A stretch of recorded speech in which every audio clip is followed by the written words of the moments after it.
Minhas irmãs e meus irmãos, dos dois planos, é uma satisfação mais uma vez podermos aqui buscar no Evangelho do Cristo as lições, as forças e a coragem que tanto necessitamos para a nossa caminhada nesse planeta de dores. Pessoal de trás, me ouve bem? Litinha, tá bom aí? O som tá chegando bem? Beleza.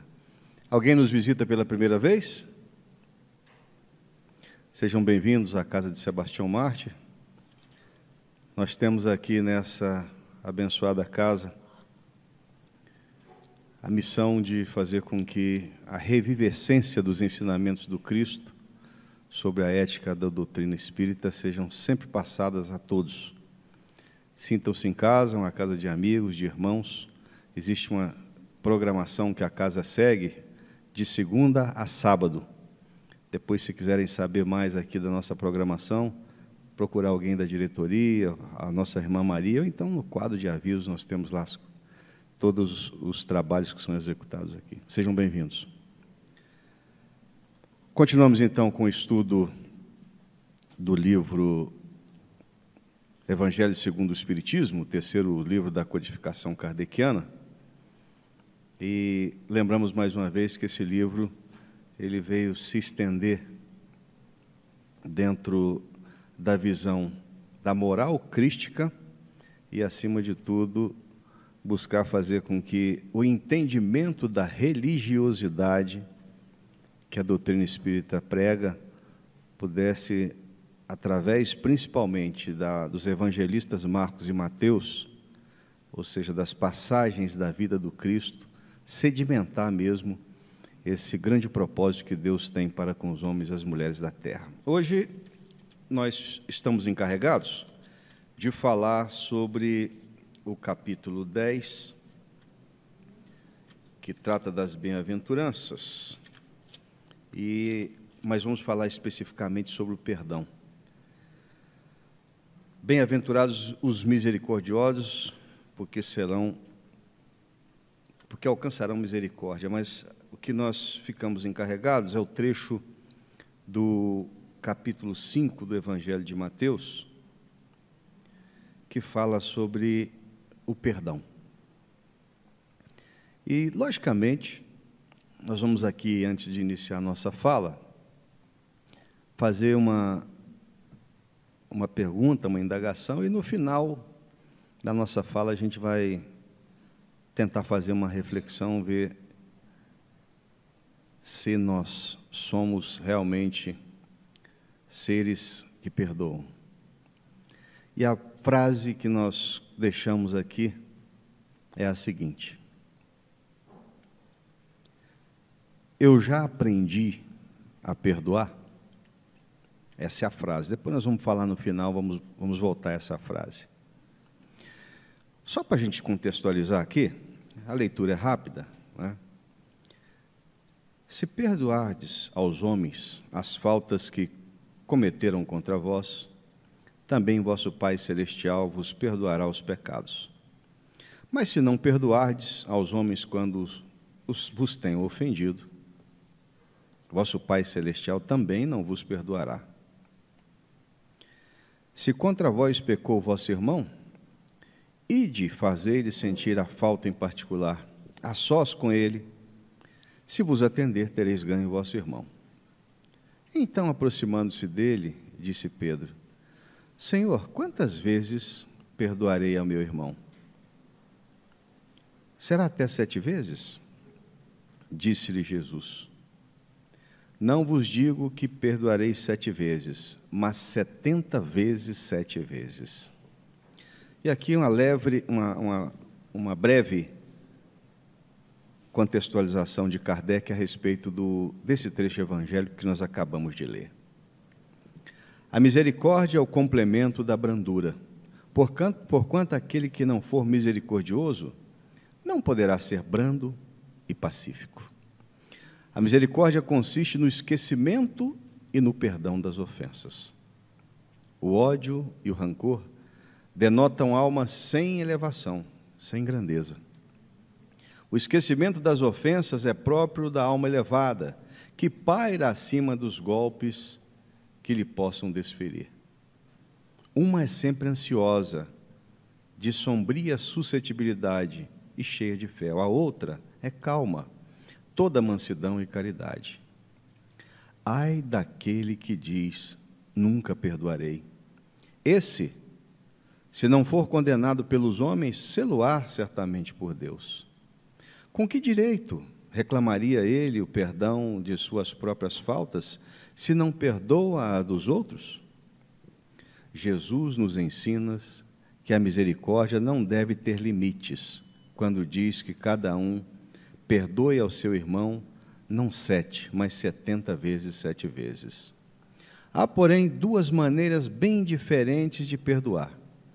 Uma grande, nobre, verdadeiramente generosa, sem pensamento oculto, que evita, com delicadeza, ferir o amor próprio e a suscetibilidade do adversário, ainda quando este último nenhuma justificativa possa ter. A segunda é a em que o ofendido, ou aquele que tal se julga, impõe ao outro condições humilhantes e lhe faz sentir o peso de um perdão que irrita, em vez de acalmar.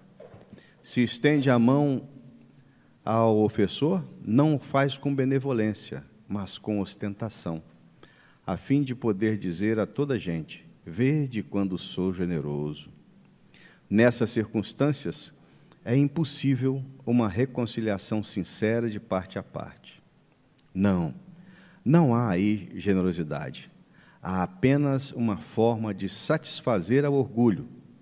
Em toda contenda, aquele que se mostra mais conciliador, que demonstra mais desinteresse, caridade e verdadeira grandeza da alma, granjeará sempre a simpatia das pessoas imparciais. Até aqui a palavra do codificador.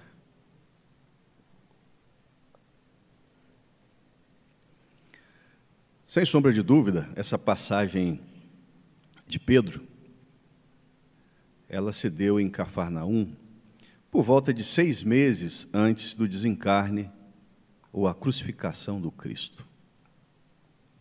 Portanto, já tinham basicamente 3 anos em que Pedro tivera a oportunidade, desde aquela memorável tarde em que o Cristo o convida para ser um pescador de homens, ele já tinha um convívio com aquela criatura, aquele espírito do 7º céu, que buscava em todos os seus momentos da vida física fazer com que a mensagem do Pai Celestial pudesse chegar através dele, sob forma de palavras, de atos e de exemplos.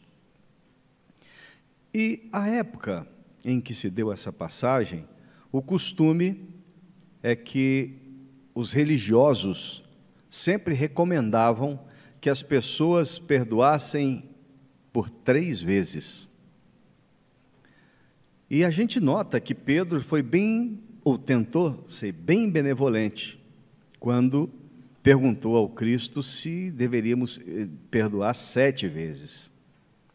E ele, denotando toda a sua grandeza espiritual, faz uma elevação desse número, ou seja, para que nós tivéssemos um entendimento que não é 7, mas 70 vezes 7, ou seja, esticando esse número, dizendo que o perdão não poderia ser cesseado por número de vezes, mas todas as vezes que as pessoas pudessem ter feito ou julgassem puder ter feito alguma coisa contra nós que fosse digna de perdão.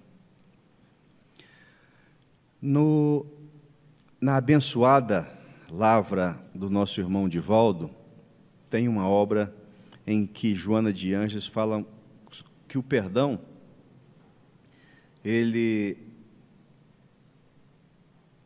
não será conveniente enquanto nós não tivermos a capacidade de entender, como Cristo nos disse, o tamanho desse perdão. Porque o que mais se busca, acima de tudo, o ser que já busca a sua elevação espiritual, não é que ele busca perdoar, ele já não se sente ofendido, é diferente. Por quê? Porque nós estamos no mundo imperfeito ainda, que carregamos, todos nós que aqui estamos, na sua esmagadora maioria, um número muito grande de imperfeições. E a gente tem a capacidade, até hoje, de achar que as pessoas que nos cercam, elas ainda não têm a nossa elevação moral. Mais que isso, nós achamos que essas pessoas devem a nós, sim, como que uma obediência no sentido do perdão. E aí é que a gente vê que ainda está muito longe essa nossa capacidade de entender o perdão. Joana de Ângeles continua dizendo que o verdadeiro perdão somente é possível quando ocorre o esquecimento pleno do mal que nos foi feito. Só para exemplificar o mal que nos é feito, nós vamos buscar aqui uma lembrança de um grande brasileiro, um grande médium, um grande mineiro, um grande ser humano chamado Francisco Cândido Xavier. Quando morava ainda em Pedro Leopoldo, ele trabalhava na fazenda Modelo como escriturário e, determinado dia, ele chegando à tarde do serviço, quando ele abriu o portão, de dentro da casa dele veio um animal, um cachorro, que tinha sido atropelado. Então ele só estava conseguindo mexer com as patas dianteiras. O Chico se condoeu tanto daquele animal que ele foi às lágrimas, de ver o tanto que ele estava sofrendo. Pegou com todo afeto e carinho. Interessante que o animal estava ali gritando de dor, e quando o Chico o pegou nos braços, ele começou a lambê-lo em agradecimento, porque o animal sentiu que ele foi, de certa forma, envolvido por aquele amor que aquele ser tinha.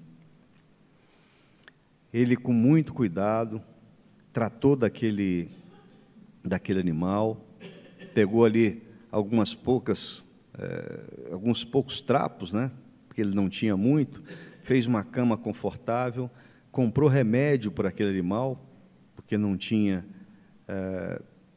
depois da indicação do veterinário da fazenda, ele não tinha como fazer outra coisa, comprou e cuidou do animal. E ele cuidava tanto do animal que ele, ao chegar em casa, o primeiro local que ele ia é visitar aquele cão. Chegava, às vezes, tarde da noite, depois do seu ofício, lá no Centro Espírita Luiz Gonzaga. Ele só ia dormir depois que ele verificava se ele tinha sido convenientemente alimentado e agasalhado, principalmente naquela época do frio, e aí sim, Chico ia deitar. Isso começou a incomodar tanto as suas irmãs como a sua vizinha, porque às vezes ele chegava tarde da noite e ficava brincando com o cão, dirigindo àquele animal palavras de estímulo, de carinho, de atenção, como um ser também criado por Deus. E aí a vizinha se aborreceu, mas não pelo sentido ruim da coisa. Ela falou assim: mas o Chico trabalha tanto, cuida bem desse animal, chega tarde da noite, esse animal está dando muito trabalho para o Chico. Pega um pedaço de carne, coloca um veneno e dá para o animal.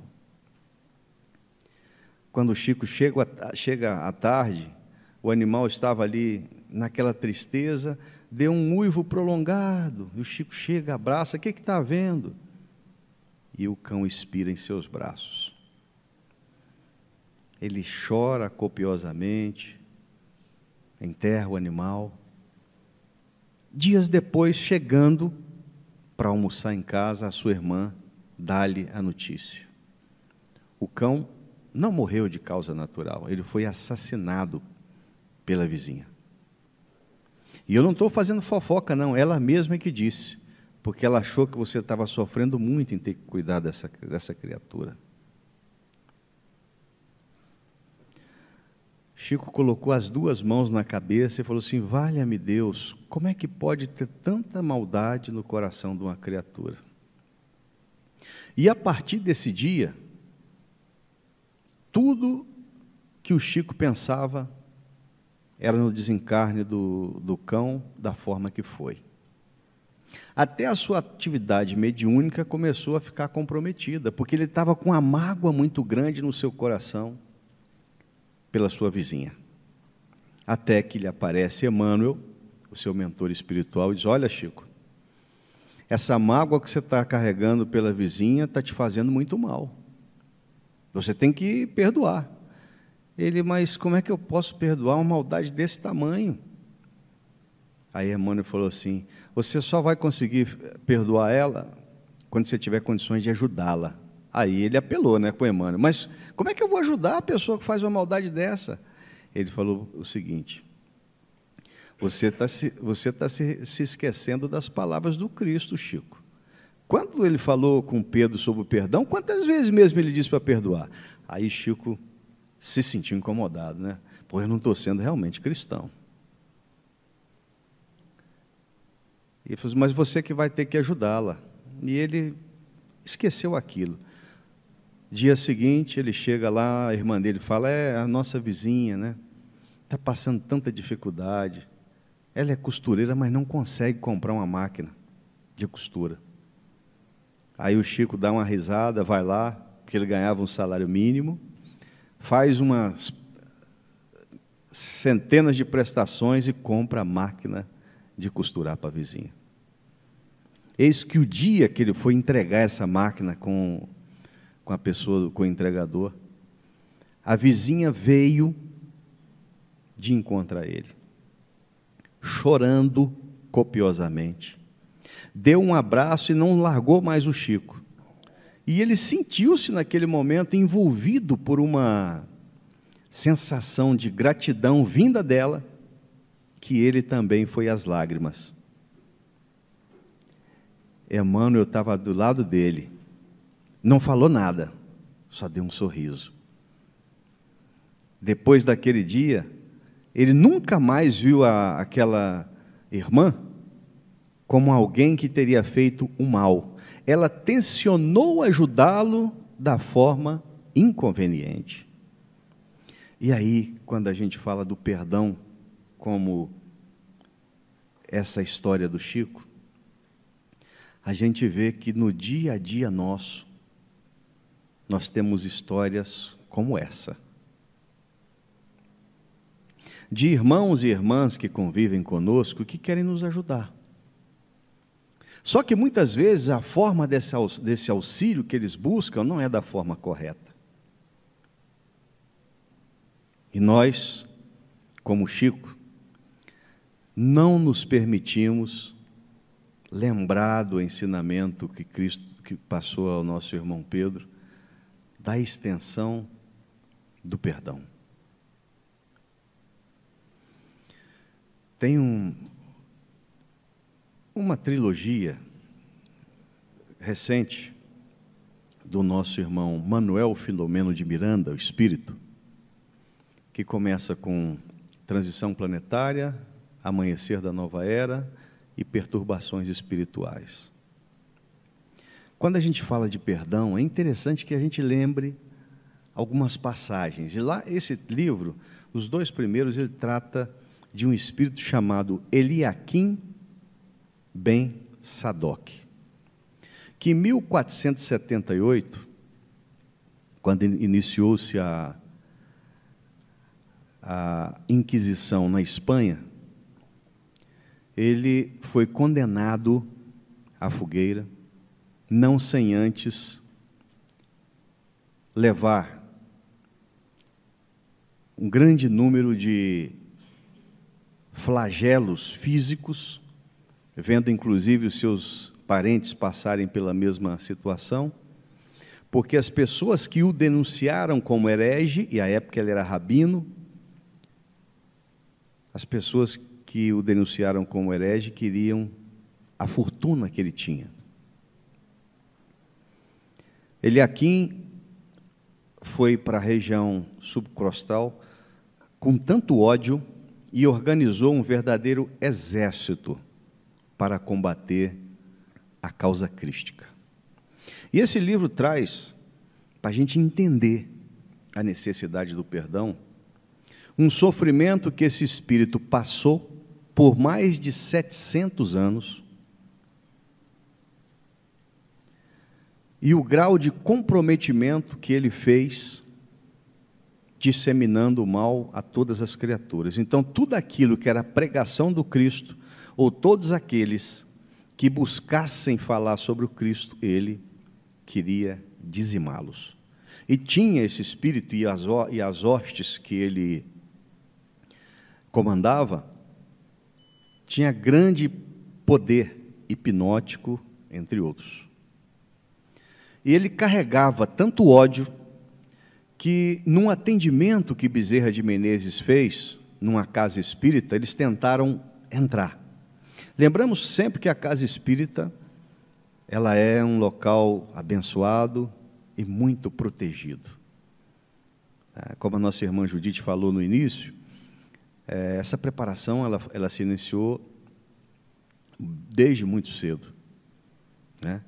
E nós que estamos aqui dentro, não nos apercebemos, mas ali fora existe uma verdadeira barreira, com o que faz que os espíritos que entrem aqui dentro, eles têm que ter uma permissão para entrar. Alguns que nos acompanham vêm para ouvir a palavra, para ter a percepção e, acima de tudo, ter a possibilidade de despertar para a vida espiritual que eles estão vivendo. Mas, acima de tudo, muitos que querem entrar aqui com intenções outras são retidos. E nesse dia, a falange de Bezerra de Menezes, nessa casa espírita, Amor e Caridade, deixou que eles entrassem. E ele queria ali levar todos aqueles espíritos encarnados que ali estavam a um total desequilíbrio, tamanho ódio que ele ostentava pelas pessoas que seguiam ao Cristo. Só que a misericórdia divina sempre suplantará o mal, não tenhamos dúvida disso. Mesmo quando a gente busca, né, o Apocalipse, que é quando João escreve sobre o final dos tempos, e que infelizmente a interpretação ainda é muito equivocada, né, porque muitos acham que o mundo vai simplesmente acabar, ele vai explodir-se, digamos assim. Não, o Cristo se referia exatamente, ele como governador espiritual da Terra, a esse momento da transição planetária, do momento em que a expiação e prova vai ser substituída paulatinamente pela regeneração. Porque quando João fala que a fé de muitos vai esfriar, que muitos acham que é o fim, que muitas coisas ruins vão acontecer, ainda não é o fim. Mas que aqueles que perseverassem seriam salvos. E essa salvação é exatamente a possibilidade de habitar essa terra nova, em que o mal não acontecerá na proporção que hoje nós presenciamos. Mas voltando para o nosso irmão Eliakim, Ben Sadoc,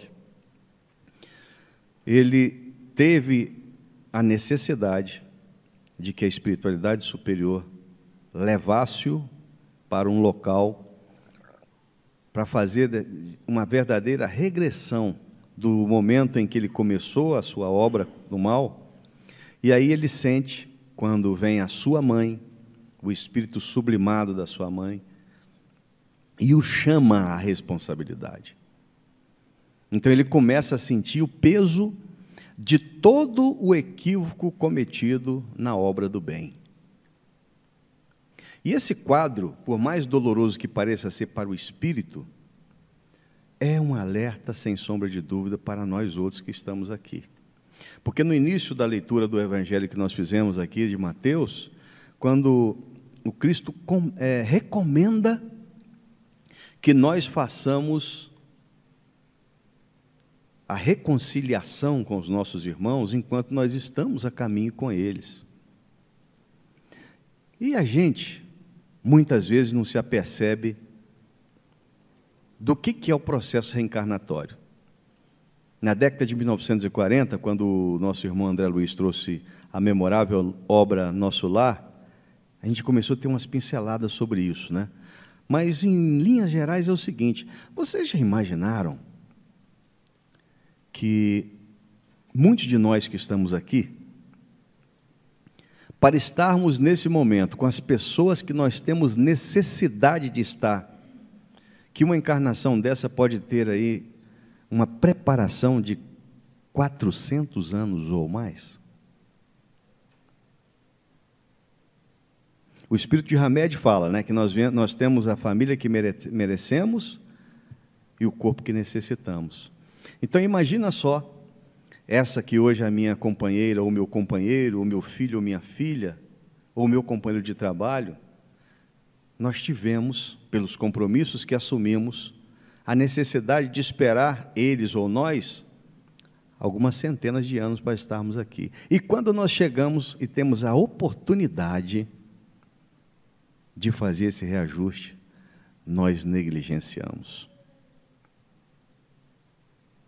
Porque essa capacidade de perdoar, nossa, como eu falei, aqueles que chegaram um pouquinho depois, nós fizemos uma pergunta no início: como é que está a minha capacidade de perdoar? E vamos perguntar no final sobre isso, porque necessariamente a gente ainda não se apercebeu que não é por ostentação,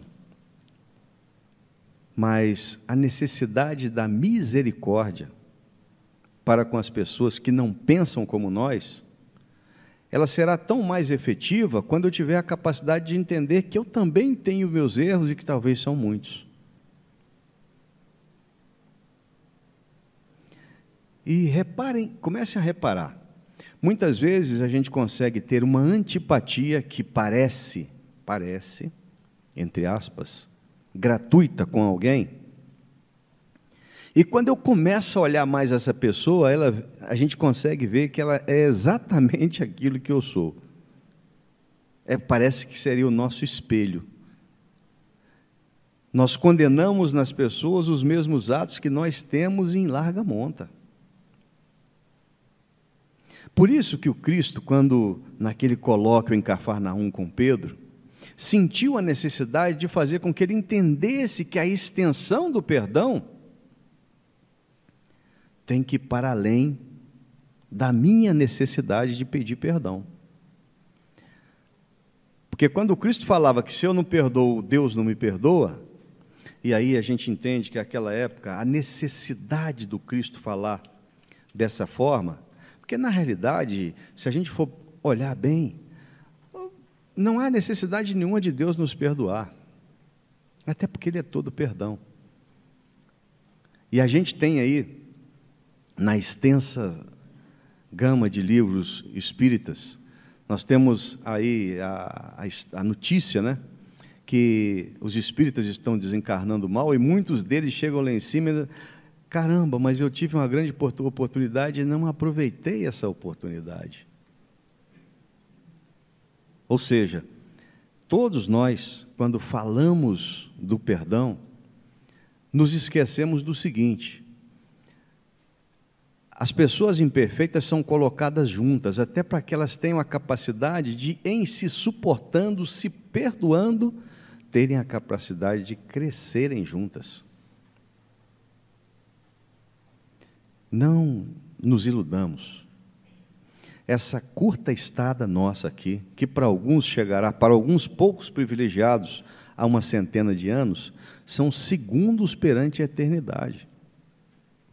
E como eu falei que Deus não tem necessidade de perdoar, porque Ele já nos colocou essa centelha divina do amor dentro de nós, que na maioria ainda está muito pequena, mas ela será uma grande luz, uma grande estrela. E esse burilamento não tem jeito, nós temos que fazê-lo dia a dia. Essa tolerância que nós buscamos com os erros dos outros, ela será tão maior quando a gente tiver a necessidade de aprender a olhar para dentro de nós mesmos e ver que nós ainda somos muito imperfeitos, que nós temos a capacidade de, como Cristo disse, de ver uma trave no olho do outro, mas eu não vejo o argueiro que está dentro do meu. Eu enxergo a imperfeição do outro, mas a minha, que está muito mais próxima de mim, e que, em tese, eu teria mais capacidade de exercitar a mudança, eu deixo sempre para o momento seguinte. E não nos esqueçamos que esse momento seguinte, ele pode ser muito mais pequeno, ou muito mais próximo do que se possa imaginar. Porque Deus é o grande agente de viagem, né? E Ele, como Ele nos deixou viajar de lá para cá, do plano espiritual para cá, a maioria de nós, embora não percebamos, já temos um bolso espiritual, e esse bolso espiritual já está com a passagem de retorno, que para alguns pode durar um dia, 1 ano, 10 anos, ou algumas horas.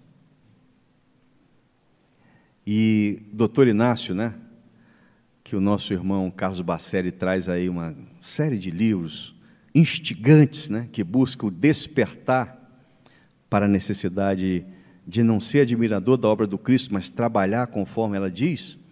Ele diz que os espíritas estão desencarnando mal, mas desencarnando muito mal, e que quando chegam do lado de lá é aquele desespero, porque a consciência, essa consciência que Deus nos dá, ela vai cobrar ceitil por ceitil dos nossos equívocos cometidos contra essa lei do amor e esses ensinamentos que o Cristo nos deu, principalmente no tocante ao perdão.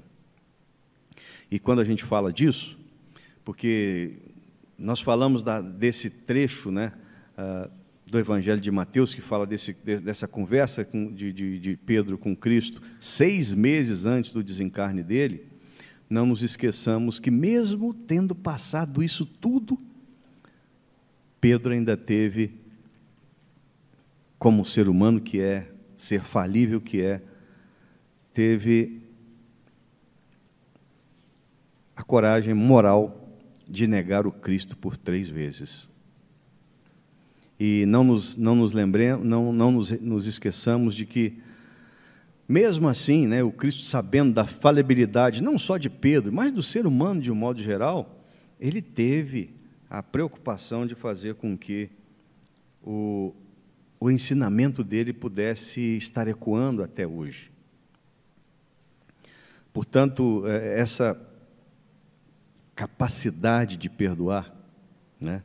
Lembrando que a misericórdia nada mais é você ter compaixão, né? Paixão com dó de alguém que comete algo contra você.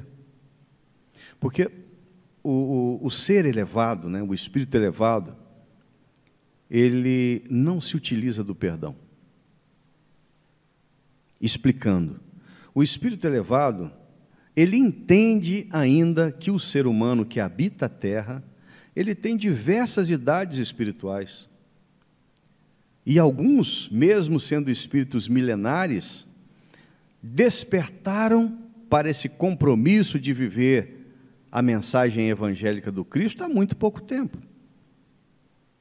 E nós outros que estamos aqui, principalmente aqueles que já têm o conhecimento dessa doutrina reveladora, que é a doutrina espírita, que nos dá a ideia muito próxima da nossa vida, que é eterna, mas num contexto progressivo.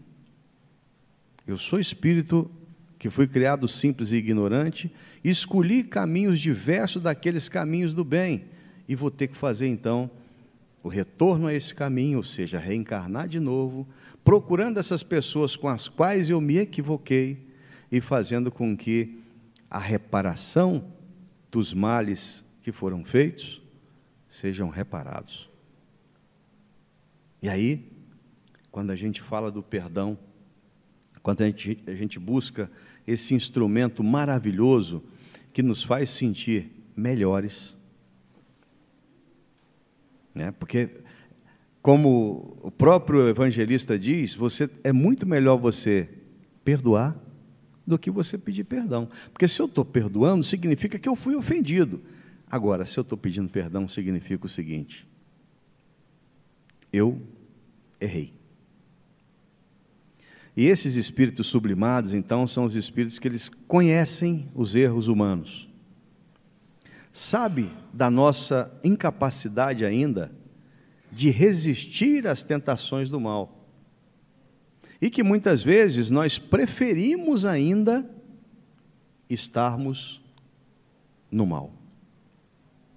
E já que eu falei da obra do nosso irmão Manuel Filomeno de Miranda, o espírito Manuel Filomeno de Miranda, ele nos dá um relato. Essa trilogia, ela começa ali na época daquele grande tsunami da Indonésia, lembram-se, em 2009?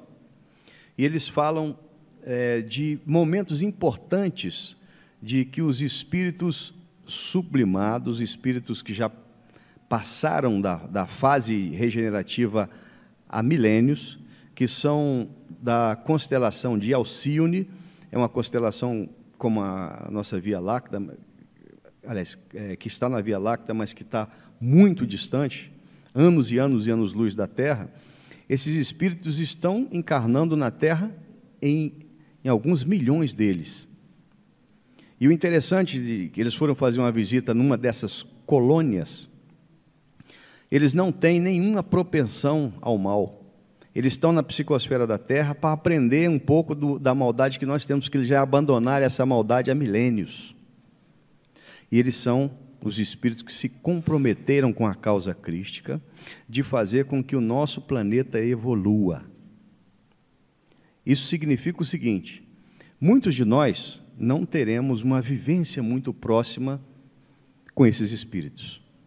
Mas a psicosfera, ou seja, a energia que circunda o planeta, o nosso país, a nossa cidade, ela tem a necessidade de começar a ser saneada. E esse saneamento passa necessariamente pelo perdão.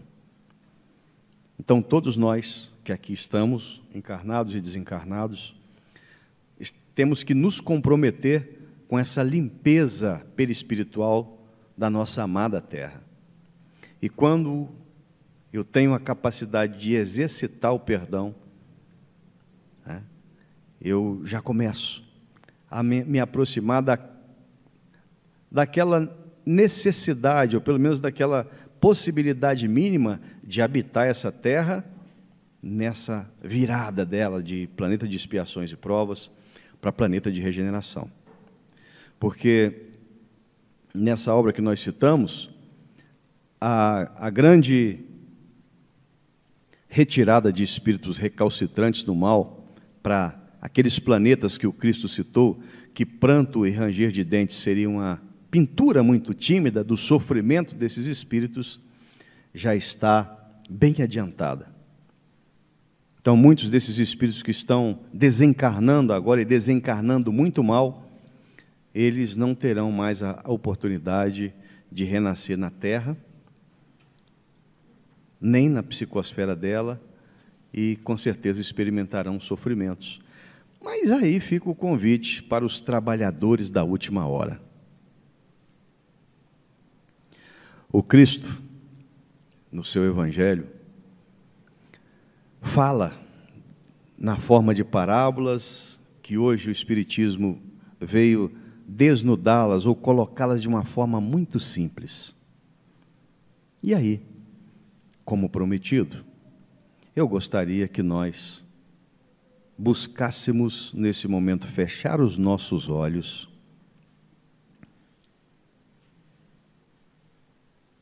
e fazer uma pergunta para ser respondida com muita sinceridade. Em se tratando do perdão, nos moldes que o Cristo Jesus recomendou ao Pedro, eu, como pessoa que sou orientado quando quero ou quando me disponho a abrir o meu coração ao bem pelos meus anjos guardiões e os meus espíritos protetores. Se as pessoas que convivem comigo tivessem que me dar uma nota sobre a minha capacidade de perdoar, qual seria a nota que me seria dada? Abramos os nossos olhos, que quando nós tivermos a nossa prece no momento de recolhimento, para o nosso descanso do corpo físico, nós façamos uma reflexão mais profunda sobre esse tema. Que nós procuremos aquelas pessoas que nós temos ainda que reajustar com elas. Que nós aprendemos, como Chico Xavier, a perdoar. Porque com certeza, quando nós começarmos esse exercício, aquelas pessoas que nós magoamos, maltratamos, ofendemos, também abrirão os seus corações para nos perdoar. Que o Cristo de Deus, aquele que perdoou a humanidade quando estava na cruz e suplicou ao Pai, nos sirva de exemplo. Fiquemos em paz.